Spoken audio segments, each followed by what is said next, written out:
ॐ तव कथामृतं तप्तजीवनं कविभिरीडितं कल्मषापहं श्रवणमङ्गलं श्रीमदाततं भुवि गृह्णन्ति ये भूरिदा जनाः।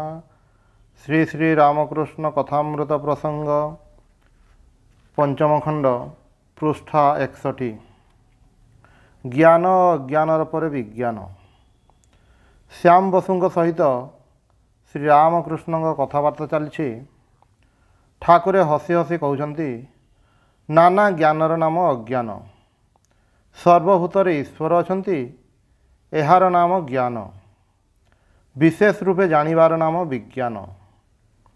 अर्थात नाना वस्तु को तत्व बोली जानिबा, सत्य बोली जानिबा, यह होछि नाना ज्ञान।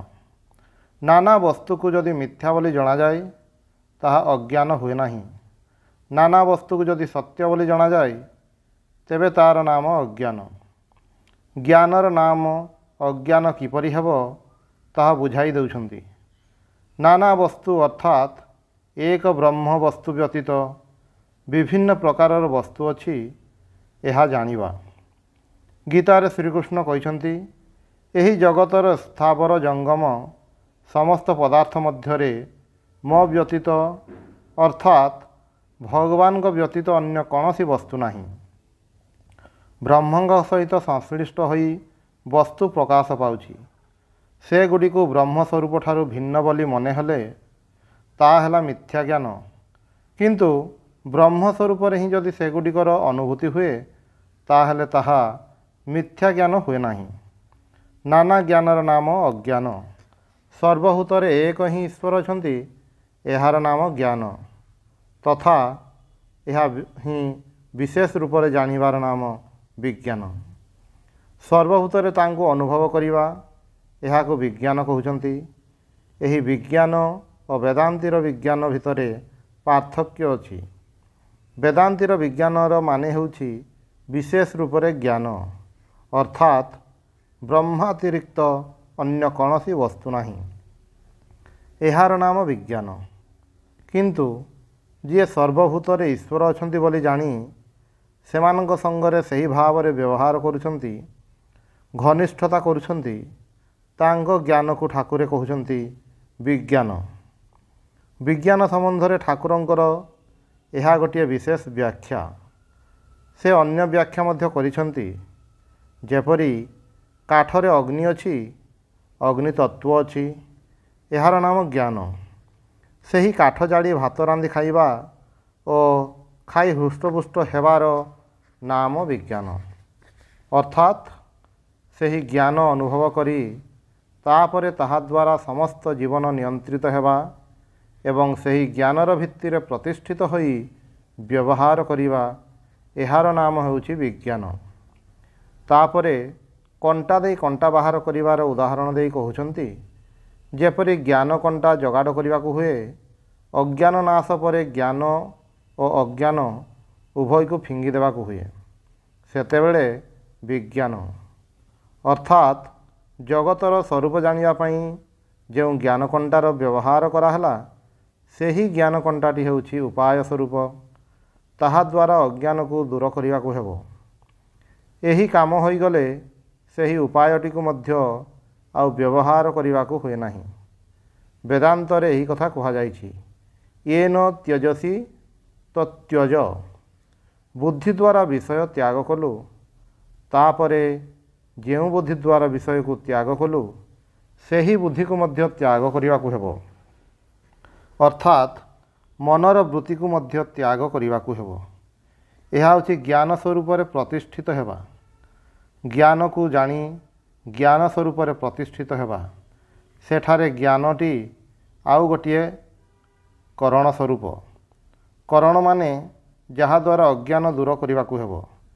सही स्वरूप रे प्रतिष्ठित होई जो व्यवहार करा हुए ताहार नाम विज्ञान। एठारे यह विशेष भाव रे बुझाई दिया जाइछि। श्याम बसुंक कथबार्ता रे ठाकुरे तांको उपरे संतुष्ट होइछन्ति। अधिकारी विचार करी तांको कहउछन्ति, विषय कथा संपूर्ण छाड़ीदेव, ईश्वरीय कथा व्यतीत अन्य कौनसी कथा कह नहीं। अर्थात ଅନ୍ୟ ଚିନ୍ତା କରିବ ନାହିଁ, ଅନ୍ୟ କଥା କହିବ ନାହିଁ। ଈଶ୍ୱରଙ୍କ ବ୍ୟତୀତ ଅନ୍ୟ କଥା କହିବ ନାହିଁ, ଅନ୍ୟ ଚିନ୍ତା ମଧ୍ୟ କରିବ ନାହିଁ। ବିଷୟୀ ଲୋକ କୌଣସି ସ୍ଥାନକୁ ଆସିଲେ ସେଠାରୁ ନିଜେ ଦୂରକୁ ଚାଲିଯିବ। ବିଷୟୀ ଲୋକଙ୍କ ପ୍ରତି ଅସତ୍ ବ୍ୟବହାର କରିବ ତାହା କହୁନାହାନ୍ତି। ସେମାନଙ୍କୁ ଅସମ୍ମାନ କରିବ ନାହିଁ, ମନରେ ଆଘାତ ନ ଦେଇ ନିଜେ ସେଠାରୁ ଚାଲିଯିବା ପାଇଁ କହୁଛନ୍ତି। ଏତେ ଦିନେ ସଂସାର କରି ତ ଦେଖିଲ ସବୁ ଧୋକାବାଜି। ଈଶ୍ୱର ହିଁ ବସ୍ତୁ, ଆଉ ସବୁ ଅବସ୍ତୁ। ସଂସାରରେ କ'ଣ ଅଛି? ଆମ୍ବଟା ଖଟା, ଖାଇବାକୁ ଇଚ୍ଛା ହୁଏ, କିନ୍ତୁ ଖାଇଲେ ଅମ୍ଳଶୂଳ ହୁଏ। ଶ୍ୟାମ ବସୁଙ୍କ ବୟସ ହୋଇଛି, ସଂସାରର ଅଭିଜ୍ଞତା ମଧ୍ୟ ହୋଇଛି। ସେଥିପାଇଁ ତାଙ୍କୁ କହୁଛନ୍ତି, ବିଚାର କରି ଦେଖିଲେ ସଂସାରର ଅସାରତା ବୁଝାଯାଏ। ଶ୍ୟାମ ବସୁ ତାହା ସ୍ୱୀକାର କଲେ। ଠାକୁରେ ପୁଣି ସେହି କଥା ଉପରେ ଜୋର ଦେଇ କହୁଛନ୍ତି, ଅନେକ ଦିନ ଧରି ଅନେକ ବିଷୟ କର୍ମ କରିଛ, ବର୍ତ୍ତମାନ ଗୋଳମାଳରେ ଧ୍ୟାନ ଈଶ୍ୱର ଚିନ୍ତା ହେବ ନାହିଁ। ଟିକିଏ ନିର୍ଜନ ଦରକାର। ନିର୍ଜନ ନହେଲେ ମନ ସ୍ଥିର ହେବ ନାହିଁ। ସୁତରାଂ ନିଜ ଘରଠାରୁ ଅଧପା ଦୂରରେ ଧ୍ୟାନର ଜାଗା କରିବାକୁ ହୁଏ। ବେଶୀ ଦୂରରେ କହିଲେ ସେ ହୁଏତ ଭାବିବେ ଯେ ତାହା ମୋ ଦ୍ୱାରା ହେବ ନାହିଁ। ସେଥିପାଇଁ ଠାକୁର ହିସାବ କରି କହୁଛନ୍ତି, ଅଧପା ଦୂରରେ। ପା ମାନେ ହେଉଛି ଏକକୋଶର ଚତୁର୍ଥାଂଶ, ଅର୍ଥାତ୍ ଅଧା ମାଇଲ। ନିଜ ଘରେ ଯେତେ ଚେଷ୍ଟା କର ମନକୁ ସଂସାରର ପରିବେଶ ଠାରୁ ମୁକ୍ତ ରଖିପାରିବ ନାହିଁ। ଏଥିପାଇଁ ଟିକିଏ ଦୂରକୁ ଯିବାକୁ ହେବ। ନିର୍ଜନ ନହେଲେ ମନ ସ୍ଥିର ହେବ ନାହିଁ। ଏହି କଥାଟି ସମସ୍ତଙ୍କର ପରୀକ୍ଷିତ ସତ୍ୟ। ମନର ଏକାଗ୍ରତା ପାଇଁ ନିର୍ଜନତା ଦରକାର। ଲୋକ ଗହଳି ନଥିବେ ଏପରି ନିର୍ଜନତା ନୁହେଁ। ନିଜ ଘରର କଥାବାର୍ତ୍ତା ଯେଉଁଠାରେ ନ ପହଞ୍ଚେ ସେହିପରି ଦୂରତ୍ୱ ରଖି ସେଠାକୁ ଯାଇ ଜପଧ୍ୟାନ କରିବାକୁ ହେବ। ଖୁବ୍ ଦୂରକୁ ଗଲେ ପ୍ରାଣ ଆଉଟୁ ପାଉଟୁ ହେବ। ଘରର ଚିନ୍ତା ମନକୁ ଅସ୍ଥିର କରିବ। ନିକଟରେ ହେଲେ ଘରକୁ ଆସି ଖବର ନେଇପାରିବ। ସମସ୍ତଙ୍କ ପକ୍ଷରେ ଏହା ସମ୍ଭବ ନୁହେଁ। ସୁତରାଂ ଏହି ଉପଦେଶ ସମସ୍ତଙ୍କ ପାଇଁ ନୁହେଁ। ଅନ୍ୟମାନଙ୍କୁ କହୁଛନ୍ତି, ମଝିରେ ମଝିରେ ନିର୍ଜନକୁ ଯାଇ ଈଶ୍ୱର ଚିନ୍ତା କରିବ। ସର୍ବଦା ତ ପାରିବ ନାହିଁ। ସଂସାରର ବିଭିନ୍ନ ବାଧାବନ୍ଧନ ଆମମାନଙ୍କୁ ଈଶ୍ୱରଙ୍କ ଠାରୁ ଦୂରରେ ରଖିଛି। ଅନ୍ତତଃ ସାମୟିକ ଭାବେ ମନେ କରିବାକୁ ହେବ, ମୁଁ ସେହି ବନ୍ଧନ ମୁକ୍ତ। ଠାକୁରେ ବାରମ୍ବାର କହୁଛନ୍ତି, ସଂସାରର ପରିବେଶ ଠାରୁ ଦୂରକୁ ଯାଇ ମନେ କରିବ, ମୋର କେହି ନାହିଁ। ମୁଁ ଓ ଈଶ୍ୱରଙ୍କ ମଝିରେ ବ୍ୟବଧାନ ସୃଷ୍ଟି କରିବେ ଏପରି କେହି ନାହାନ୍ତି। କଥାମୃତକାର ଏହାପରେ କହୁଛନ୍ତି, ଶ୍ୟାମ ବସୁ ଟିକିଏ ଚୁପ୍ କରି ରହିଲେ, ଯେପରି କିଛି ଚିନ୍ତା କରୁଛନ୍ତି।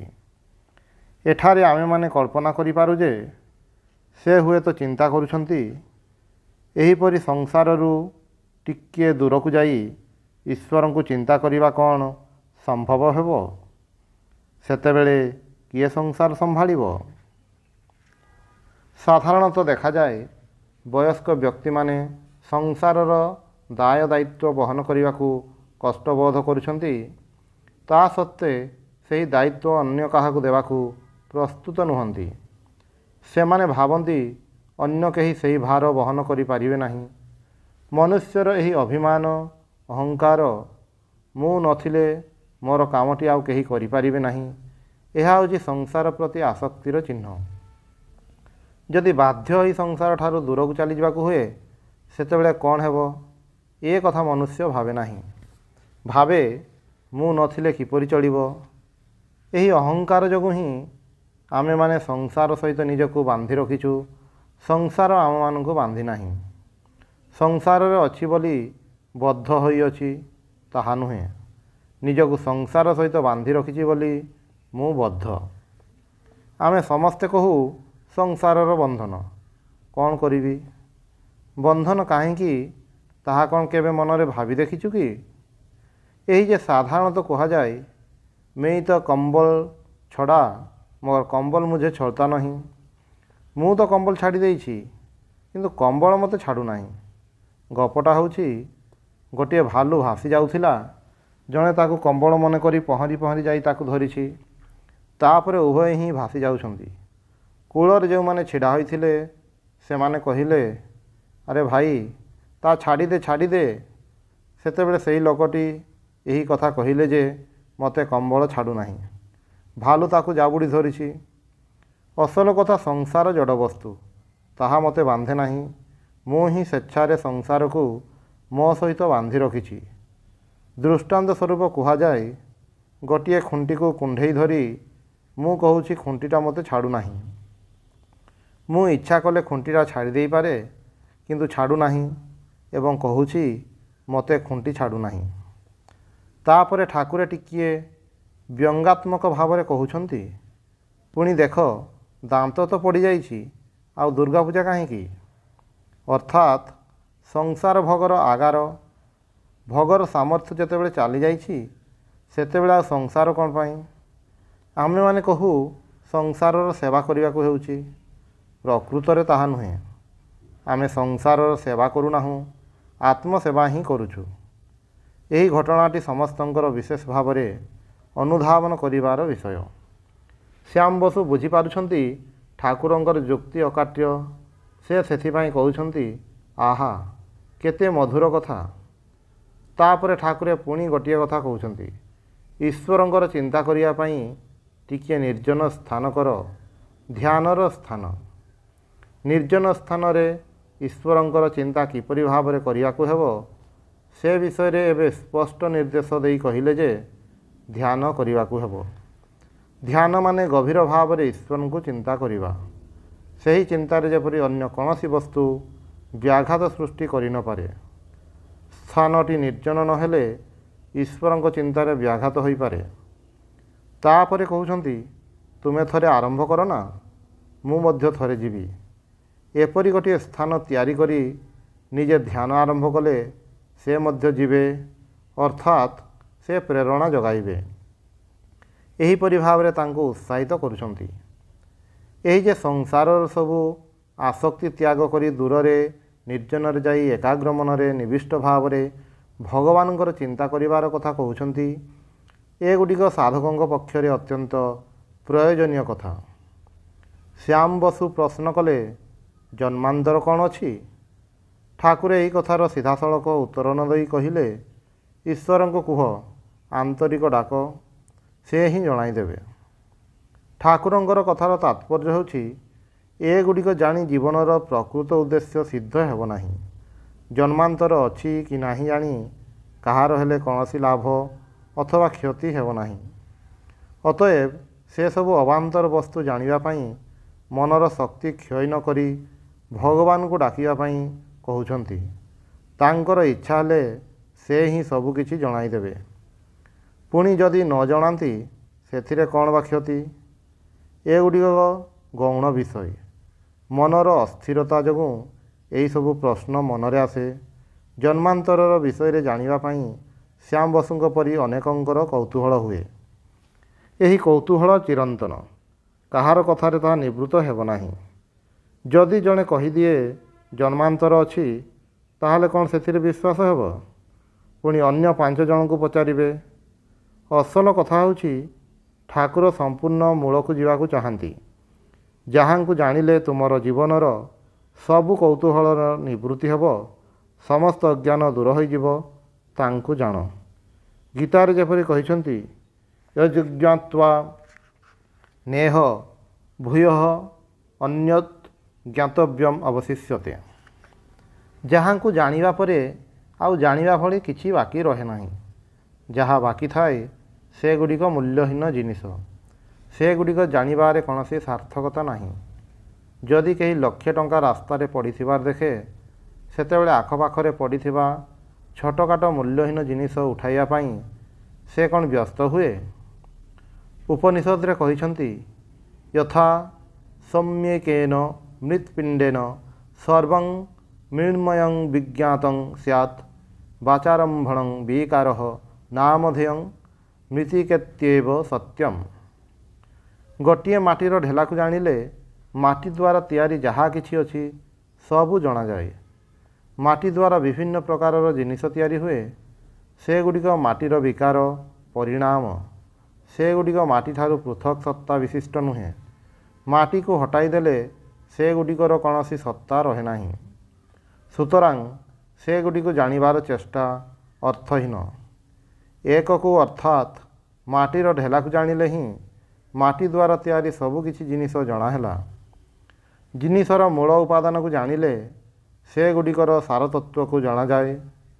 ତାହାର ଯେଉଁ ହଜାର ପ୍ରକାରର ପରିଣତି ବା ବିକାର ହୋଇପାରେ ସେଗୁଡ଼ିକ ଶବ୍ଦ ମାତ୍ର।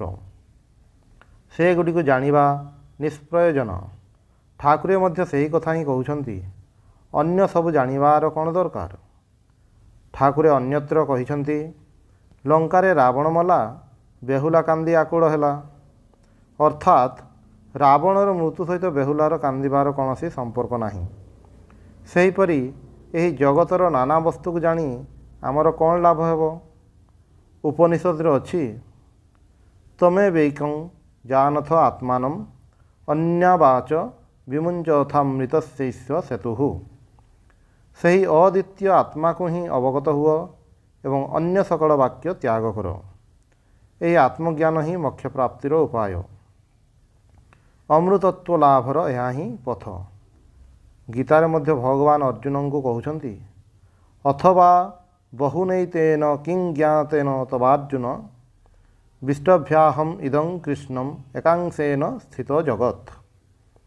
ଏତେ ସବୁ ଜାଣିବାର କ'ଣ ପ୍ରୟୋଜନ? ଏତିକି ମାତ୍ର ଜାଣ ଯେ ମୋର ଗୋଟିଏ ଅଂଶ ଦ୍ୱାରା ମୁଁ ଏହି ସମସ୍ତ ଜଗତକୁ ପରିବୃତ କରି ରହିଛି। ଏହି କଥାଟି ଯେପରି ଶ୍ୟାମ ବସୁଙ୍କ ଅନ୍ତରରେ ପ୍ରବେଶ କରେ, ସେଥିପାଇଁ ଠାକୁରେ ସ୍ପଷ୍ଟ ଭାବରେ କହୁଛନ୍ତି, ଈଶ୍ୱରଙ୍କୁ କୁହ, ଆନ୍ତରିକ ଭାବରେ ଡାକ, ସେ ଜଣାଇ ଦେବେ। ପ୍ରଥମେ ଈଶ୍ୱରଙ୍କୁ ଜାଣ, ତାପରେ ଯଦି ତାଙ୍କର ବୈଚିତ୍ର୍ୟ ଜାଣିବା ପାଇଁ ଇଚ୍ଛା ହୁଏ ସେ ନିଜେ ହିଁ ତାହା ଜଣାଇ ଦେବେ। ସେଗୁଡ଼ିକୁ ଆଉ ପୃଥକ୍ ଚେଷ୍ଟା କରି ଜାଣିବାର ଆବଶ୍ୟକ ହେବ ନାହିଁ।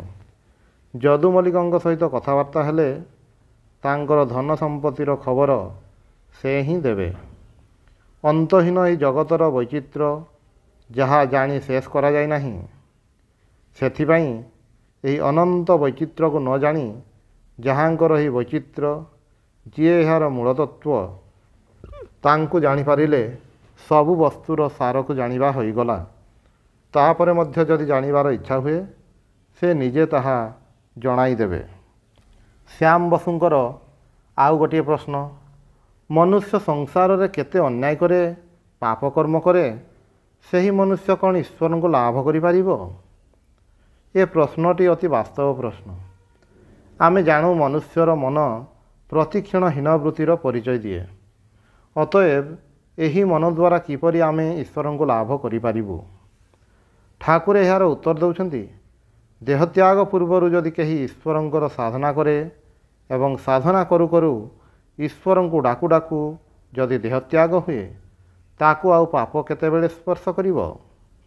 ପ୍ରସଙ୍ଗତଃ ଗୀତାରେ ଭଗବାନଙ୍କର ଉକ୍ତି ସ୍ମରଣ କରାଯାଇପାରେ, ଅନ୍ତକାଲେ ଚ ମାମ୍ ଏବଂ ସ୍ମରନ୍ ମୁକ୍ତ୍ୱା କଲେବରମ୍ ୟ ପ୍ରୟାତି ସମଦ୍ଭାବଂ ୟାତି ନାସ୍ତ୍ୟତ୍ର ସଂଶୟଃ। ଅନ୍ତକାଳରେ ମୋତେ ସ୍ମରଣ କରୁ କରୁ ଯଦି କେହି ଦେହତ୍ୟାଗ କରେ, ତାହେଲେ ସେ ମୋର ହିଁ ଭାବ ଅର୍ଥାତ୍ ପରମଗତି ଲାଭ କରେ। ଏଥିରେ କୌଣସି ସଂଶୟ ନାହିଁ। ଠାକୁରେ ମଧ୍ୟ ଏହି କଥା କହିଲେ, ଭଗବତ୍ ଚିନ୍ତାରେ ନିମଗ୍ନ ରହି ଦେହ ଅବସାନ ହେଲେ ମନୁଷ୍ୟର କୃତ ଅସତ୍କର୍ମ ତାକୁ ଆଉ ସ୍ପର୍ଶ କରିପାରେ ନାହିଁ। ଭଗବତ୍ ଚିନ୍ତାରେ ଶୁଦ୍ଧ ହୋଇ ଦେହାନ୍ତର ହୋଇଛି, ଆଉ ତାହାର ଅଶୁଦ୍ଧ ଦେହ ଲାଭ ହେବ ନାହିଁ। କାରଣ ଅନ୍ତିମ ସମୟରେ ମନୁଷ୍ୟ ଯାହା ଚିନ୍ତା କରେ, ସେହି ଚିନ୍ତା ହିଁ ତାହାର ପରବର୍ତ୍ତୀ ଜୀବନ ନିୟନ୍ତ୍ରଣ କରେ। ତେବେ ଏଠାରେ ମନରେ ପ୍ରଶ୍ନ ଉଠିବ ଯେ, ଜଣେ ସାରା ଜୀବନ ଅନ୍ୟାୟ କର୍ମ କରିଛି, କିନ୍ତୁ ମରିବା ସମୟରେ କୌଣସି ପ୍ରକାରରେ ଭଗବାନଙ୍କର ଚିନ୍ତା କଲେ ସେ ମୁକ୍ତ ହୋଇଯିବ। ତାହେଲେ ସାରା ଜୀବନ ଯେଉଁମାନେ ଧର୍ମ ଚିନ୍ତା କରୁଛନ୍ତି ସେମାନଙ୍କ ସହିତ ଏହାର କ'ଣ ତଫାତ ହେଲା? ତାହାର ଉତ୍ତର ଠାକୁର ଏଠାରେ ନୁହେଁ ଅନ୍ୟ ଜାଗାରେ ଦେଇଛନ୍ତି। ସାରା ଜୀବନ ଯିଏ ଅନ୍ୟାୟ କାମ କରିଛି, ଶେଷ ସମୟରେ ତା ମନରେ ଈଶ୍ୱରଙ୍କ ଚିନ୍ତା ଆସିବ, ତାହାର ନିଶ୍ଚୟତା କ'ଣ? ଏହି ନିଶ୍ଚୟତା ଯେପରି ରହିବ, ସେଥିପାଇଁ ଭଗବାନ କହୁଛନ୍ତି, तस्मात् सर्वेषु कालेषु मामनुस्मर युद्ध च। सबु समय मोर चिंता कर, सबु समय चिंता कले ताहा ही जीवनर प्रधान चिंता हेब, जहाँ अंतकाल मध्य हुए तो रहिबो एवं अन्य चिंता लक्ष्य ठारू भ्रष्ट करिब नाही। एठारे आमे हुए तो भाविबु समस्त जीवनटा जेपरी सेपरी करी काटी देई शेष समय ईश्वर को चिंता कले तो हैला, फांकी देई सबु लाभ हेब।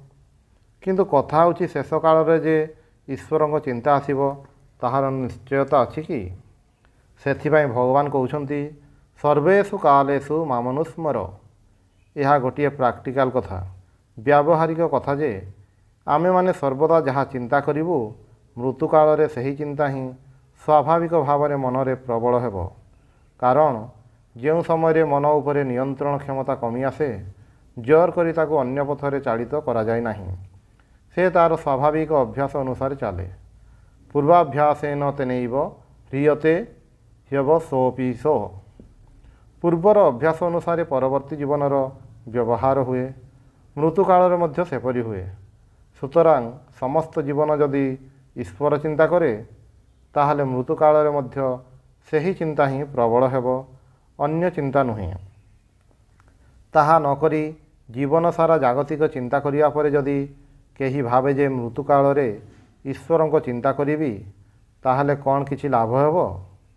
एते दिनर संस्कारवशत समस्त सच्चिंता को ठेली विषय चिंता ही सेतेबेले प्रबल होई उठिबो। मृत्युर अव्यवहित पूर्वरु कहार मनरे केउ चिंता प्रबल थिला ए कथा कहिबा कठिन। अनेक समय रे आमे माने कहू एई तो भगवान का नाम करू करू देहत्याग हैला, किंतु जेतेबेले भगवान का नाम करिवा शेष हैला एवं तापरे मृत्यु हैला, एई दुईटी मझिरे कौन घटिछि आमे माने ताहा बुझी पारु नाहु। एतिकी मात्र बुझु जे तापरे ताहार आउ कोनोसी बाह्य चेष्टा रहे नाही, किंतु अंतर रे कौन चिंता चलीछि ताहा बुझा जाय नाही।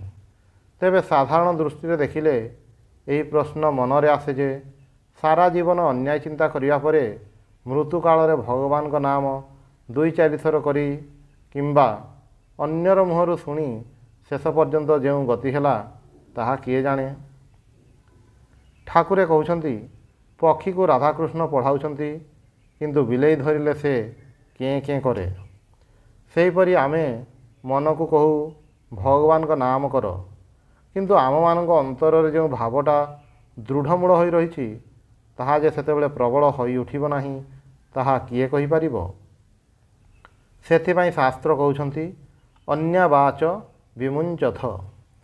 सुतरां मन को एपरि भाव रे तैयारी करिया को हेबो जद्वारा से सर्वदा ईश्वरंक चिंतार अभ्यस्त हुए एवं जे पर्यंत चिंता शक्ति थाए से पर्यंत जेपरी सही चिंता ही चले, अन्य चिंता भगवत चिंता को जेपरी हटई न दिए। यही कथाटी विशेष भाव में मन रखिबा दरकार। जीवन सारा फांकी देई शेष समय भगवान को चिंता करी उपायटी फलप्रद हेब नाही, सेथिपाई जीवनव्यापी चेष्टा करिया को हेब। ठाकुरे कहउछंती हाथीर स्वभाव हेउछि गाधई देवा परे मध्य पुणी धूଳି कादुଅ देहरे बड़ी हेबा, किंतु माहुंत जदि हाथी को गाधई सारिया परे ताको अस्ताबल रे पुराई देई पारे ताहेले हाथी आउ धूଳି कादुଅ देहरे बड़ी होई पारे नाही। शेष मुहूर्त रे जदि भगवान का नाम करी केही शुद्ध होई पारे तार आउ अशुद्धिर कारण विद्यमान रहे नाही। ठाकुरे पुणी कहउछंती हजारे वर्षर अंधकार घर गोटिए दियासिली काठी जलाइले ही आलोकित हो जाए। अंधकार कौन अल्प अल्प करी चली जाए? हजारे वर्षर अंधकार थिला बोली सही अंधकार जीवाकू कौन हजारे वर्ष लगे? किंतु दियासिली काठी जलाइबाकू हेबो। मन भिजा दियासिली काठी परी हो जाइछि, हजार थर घसिले मध्य किछि हेउ नाही। त्याग वैराग्य साधन भजन सत्संग निर्जन वास तांको एकांत निजर बोली मन करिवार चेष्टा ए गुड़िक करू करू मन सुखिला बारूद परी हेब। सेतेबेले गोटिए मुहूर्त रे ताहा जड़ी उठिबो। एही काम खूब कठिन, किंतु कठिन बोली छाड़ी देले तो हेब नाही, चेष्टा करिबाकू हेब। ପୁଣି ଅନେକ କାଳ ବୃଥାରେ କଟିଯାଇଛି ଭାବି ହତାଶ ହେବାର କୌଣସି କାରଣ ନାହିଁ। କାହିଁକି ନା ଯେକୌଣସି ମୁହୂର୍ତ୍ତରେ ବି ଈଶ୍ୱରଙ୍କ କୃପାର ଅନୁଭବ ହୋଇପାରେ ଏବଂ ସେହି ମୁହୂର୍ତ୍ତରେ ସମସ୍ତ ପାପ ଦୂର ହୋଇଯାଇପାରେ।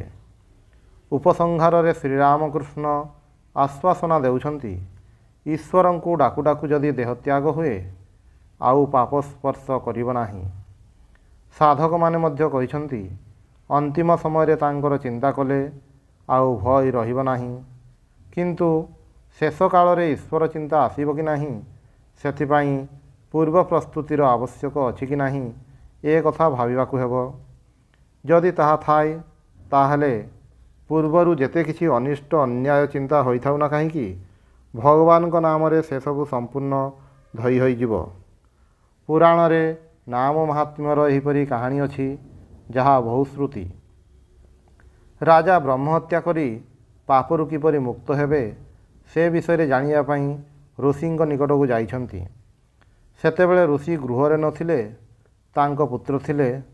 ରାଜା ତାଙ୍କୁ କହିଲେ, ଆପଣ କିଛି ଉପାୟ କହିଦିଅନ୍ତୁ। ସେ କହିଲେ, 3 ଥର ରାମ ନାମ କର। ରାଜା 3 ଥର ରାମ ନାମ କରି ଚାଲିଗଲେ। ବ୍ରହ୍ମହତ୍ୟା ପାପରୁ ତାଙ୍କର ମୁକ୍ତି ହେଲା। ତାପରେ ଋଷି ଫେରି ଆସି ସବୁ ଶୁଣି ପୁତ୍ରକୁ କହିଲେ, ତୁ କ'ଣ କରିଛୁ? ଥରେ ରାମ ନାମରେ ଗୋଟିଏ ବ୍ରହ୍ମହତ୍ୟା ଦୂର ହୁଏ, କିନ୍ତୁ ତୁ ତାଙ୍କୁ 3 ଥର ରାମ ନାମ କରାଇଲୁ। ଅର୍ଥାତ୍ ତୋର ନାମରେ ବିଶ୍ୱାସ ନାହିଁ।